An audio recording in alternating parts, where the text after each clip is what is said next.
Okay, and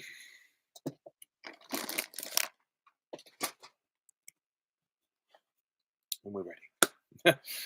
Hello, my fellow YouTubers and subscribers, and welcome to my latest trailer review, where today we finally can talk about the first trailer for the second film in the two-part adaptation of the show Wicked for Good, also known as Wicked Part 2, but they sort of changed the title about a year ago or so, because it's more marketable than Wicked Part 2.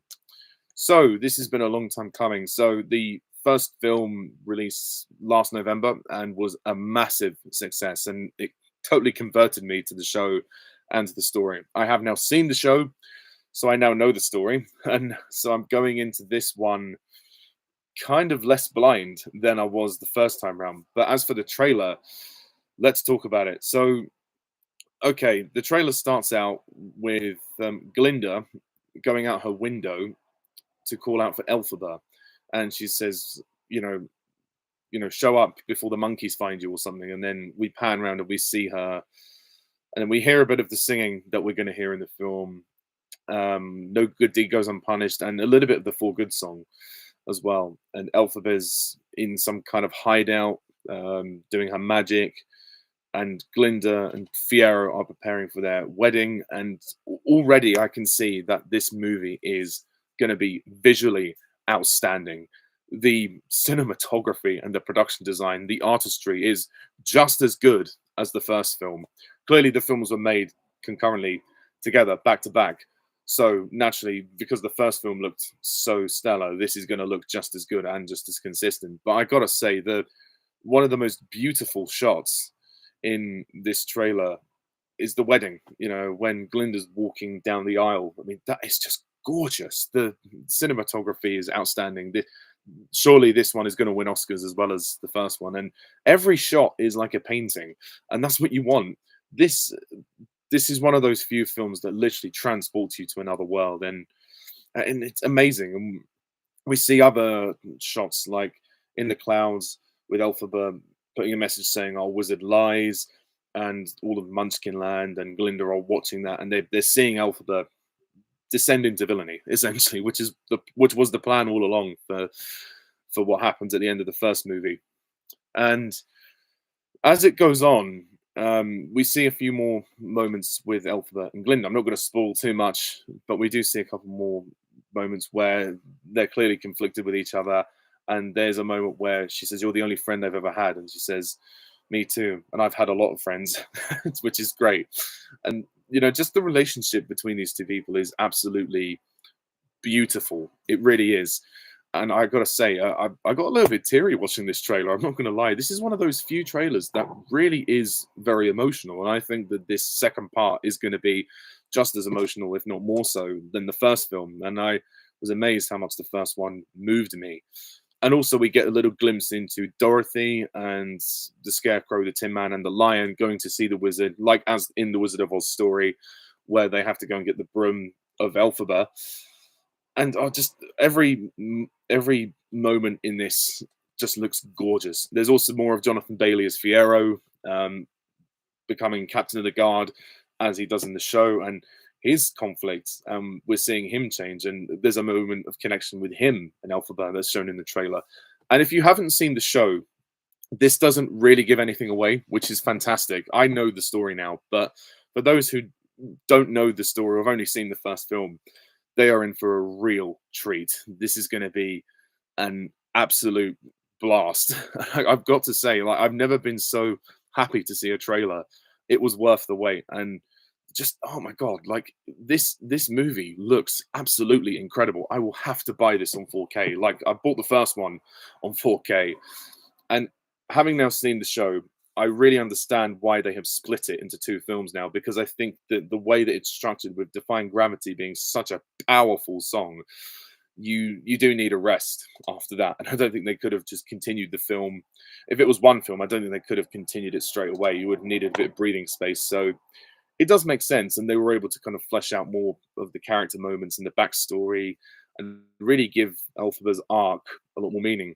And by dividing into two, then you have this half of the story, which gets well, I won't spoil it, but again, there's a lot of drama and emotion to come, and I just think it looks absolutely amazing, you know. And John M. Chu and everyone has clearly put the love into this film, and I think that both these films were obviously delayed for a long time, but for really good reason. And I think that these two films together, if the second one is as good as the first one or even better, they will be the best musical movies ever made. They are that good.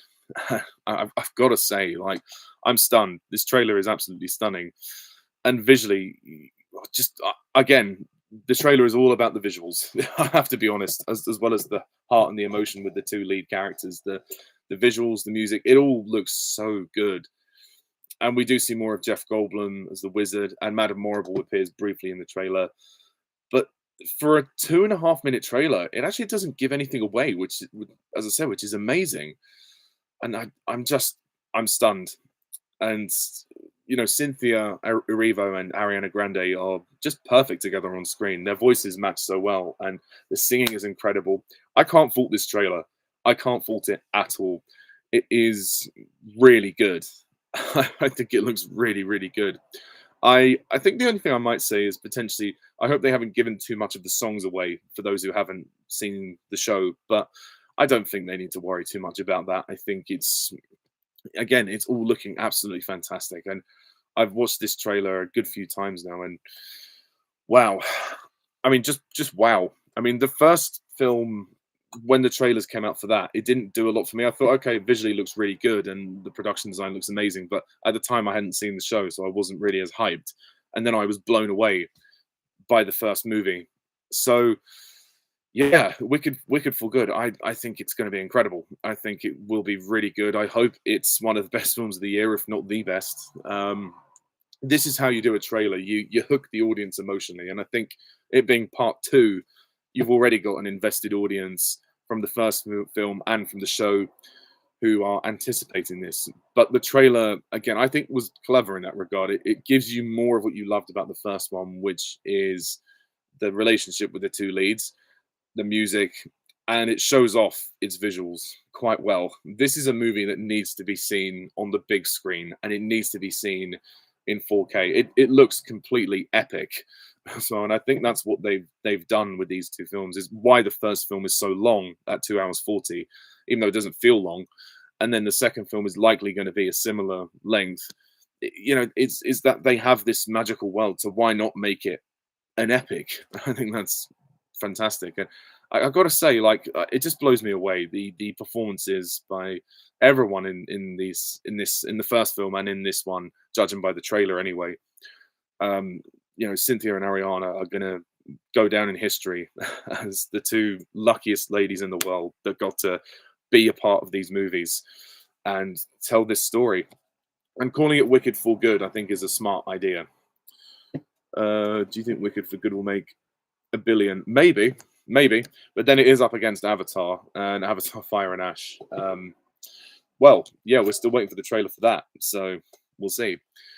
But that's kind of my preliminary thoughts. I'm not going to go into too much detail. I don't think there's much point. I think you're better just to watch it. But every single shot in this trailer looks fantastic, and it looks different from the first one. You know, we're out of the school now, and things are starting to heat up a bit. But amazingly, that first film just really elevated the story. Well, not elevated the story. That the first film really did, you know, drag out the necessary plots. It didn't drag out to the point where it was slow.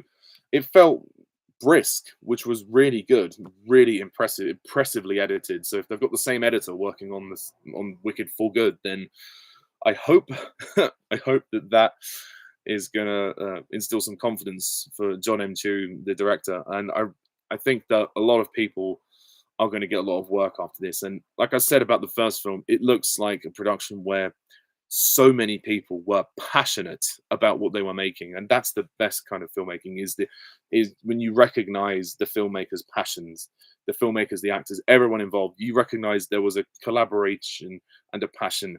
That is the film industry, and this film and the first film are going to be great examples of how you make a film. And basically, it's passion. You just basically put loads of passion into it. show that you love the project, live and breathe it. Don't just do it because the studio wants money.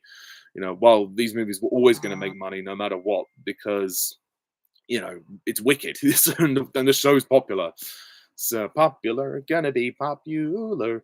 But no, I'm really excited for this, and it could very well be a masterpiece. I think this is one of the most, I think, visually stunning trailers I've ever seen in quite some time. I'm actually really blown away by the cinematography and the artistry, the costumes, the production design. It better win some more Oscars. I think I think, to be fair though, I mean, Avatar is obviously coming out as well, but this film and Avatar are going to be some of the most visually breathtaking movies ever.